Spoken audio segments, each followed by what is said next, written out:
মৰমৰ ছাত্ৰ-ছাত্ৰীসকল, দশমমান শ্ৰেণীৰ ছাত্ৰ-ছাত্ৰীসকল, বিষয় ভূগোলৰ পাঠ আঞ্চলিক ভূগোল ৩য় অধ্যায়ৰ কিছু প্ৰশ্ন উত্তৰ এই জ্ঞান চেনেলৰ জৰিয়তে আগবঢ়াইছোঁ। তোমালোকে ভিডিঅ'টো চাই লাইক, শ্বেয়াৰ এণ্ড ছাবস্ক্ৰাইব কৰিবা।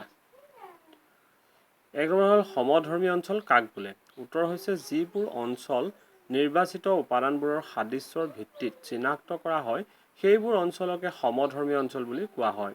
এইটো তোমালোকে পেজ নম্বৰ 40ত চাব পাৰা। সমধৰ্মী অঞ্চলৰ উদাহৰণ দিয়া। এইটো উত্তৰ হৈছেগৈ প্ৰাকৃতিক অঞ্চল, ভাষিক অঞ্চল আদি। ইয়াৰ পেজ নম্বৰ 40ত তোমালোকে চাব পাৰা।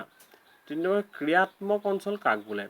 উত্তৰ হৈছে যিবোৰ অঞ্চলত উপাদানবোৰৰ মাজত ক্ৰিয়াত্মক সম্পৰ্কৰ ভিত্তিত চিনাক্ত কৰা হয় সেইবোৰ অঞ্চলকে ক্ৰিয়াত্মক অঞ্চল বুলি কোৱা হয়।